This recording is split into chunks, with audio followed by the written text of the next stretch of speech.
यहाँ सप्ताह 1 से 4 तक पुनरावृत्ति कार्य कक्षा 2 और कक्षा 3 के लिए सिर्फ कालांश 1 के लिए यहाँ पर दिवसवार बताया गया है।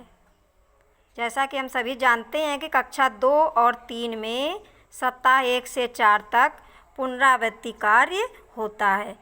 तो हम देखते हैं कि कालांश 1 में सप्ताह 1 से 4 तक पुनरावृत्ति कार्य में हम पूरे 6 दिन क्या क्या करेंगे।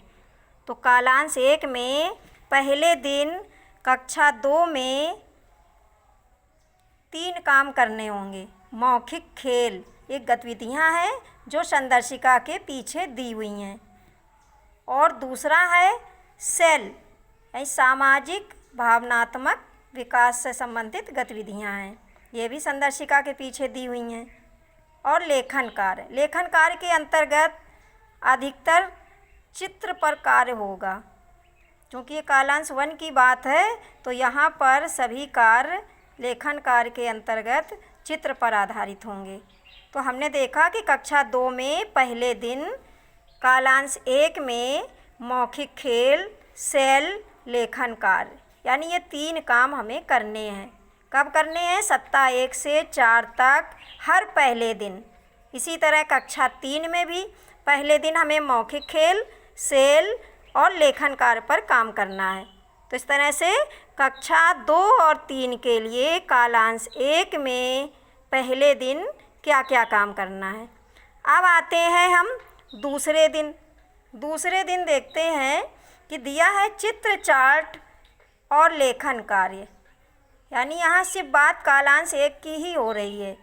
तो कालांश 1 में दूसरे दिन हम चित्र चार्ट और लेखन कार्य पर कार्य करेंगे, और कक्षा 3 में दूसरे दिन मौखिक कहानी और लेखन कार्य पर काम होगा।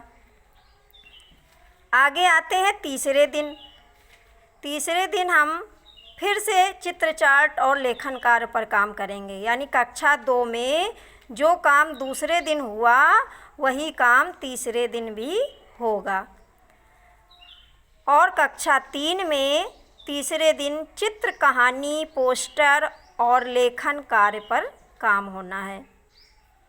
अब आते हैं चौथे दिन हम कक्षा 2 में मौखिक खेल, सेल और लेखन कार्य यानी हमने देखा जो हमने पहले दिन किया था वही काम हम चौथे दिन भी कर रहे हैं। यहाँ गतिविधियाँ बदल जाएंगी, काम वही होगा। और इसी तरह चौथे दिन ही कक्षा 3 में मौखिक खेल, चित्र, कहानी, पोस्टर, जो पोस्टर हमने तीसरे दिन लिया था वही चित्र, कहानी, पोस्टर पर काम हम चौथे दिन भी करेंगे, और यहाँ पर लेखन कार्य भी होगा। आगे आते हैं पाँचवें दिन हम कविता, और यहाँ आबलिक लगा है कहानी, पोस्टर। इसका मतलब है कि अगर सप्ताह 1 के 5वें दिन हमने कविता पर काम किया है तो जब सप्ताह 2 आएगा तो उसके 5वें दिन कहानी पर काम होगा, यानी अल्टरनेट। एक बार 5वें दिन कविता पर काम होगा, जब दूसरे सप्ताह का 5वां दिन आएगा तो कहानी, पोस्टर। इसी तरह जब सप्ताह 3 आएगा तो फिर कहानी, 4 आएगा तो फिर कविता। इसी तरह से हम कविता और कहानी पोस्टर पर, यानी एक कविता पोस्टर पर काम करेंगे, दूसरे सप्ताह कहानी पर। और लेखन कार्य कक्षा 3 में मौखिक कहानी और लेखन कार्य पर काम होगा। हम देख रहे हैं कि मौखिक कहानी यहाँ ऊपर भी आया दूसरे दिन और यहाँ पर 5वें दिन। इन दोनों में अंतर इतना है कि जो दूसरे दिन मौखिक कहानी पर काम होगा उस कहानी में हम बच्चों को कहानी सुनाएंगे, और उस कहानी से जुड़े बच्चों से हम बात करेंगे कि प्रश्नों के माध्यम से, यानी खुले छोर बंद छोर के प्रश्न के द्वारा हम बच्चों से कहानी पर चर्चा करेंगे।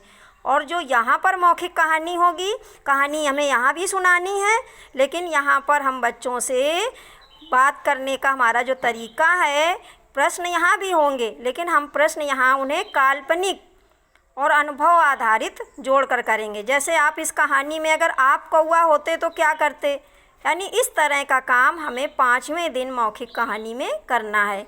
और लेखन कार्य, इसके बाद आते हैं अंतिम दिन यानी छठे दिन, यानी सप्ताह का जब छठवां दिन आएगा तब हम कक्षा 2 में मौखिक कहानी और लेखन कार्य पर काम करेंगे। और इधर कक्षा 3 में छठवें दिन अनुभव पर चर्चा। अनुभव पर चर्चा का मतलब है हम बच्चों को कोई भी टॉपिक देंगे, जैसे हमने दिया गर्मी की छुट्टियां, इस पर पहले हम अपने अनुभव से करेंगे साझा बच्चों के साथ, और फिर वैसे ही बच्चों से कहेंगे कि अब आप भी इससे संबंधित अपने अनुभव बताइए, और इसके साथ ही लेखन कार्य का भी काम करेंगे। तो इस तरह से हमने देखा कि कालांश 1 में सप्ताह 1 से 4 तक हम पुनरावृत्ति कार्य करेंगे और हर दिन हम कौन कौन सी गतिविधियाँ कर रहे हैं। यहाँ पर हमें ध्यान रखना है कि जो ये पहले दिन किया है, यानी जब भी सप्ताह 1 से 4 तक पहला दिन आएगा सप्ताह का, तो हमें पहले दिन कक्षा 2 और कक्षा 3 में इसी तरह गतिविधियाँ करनी हैं।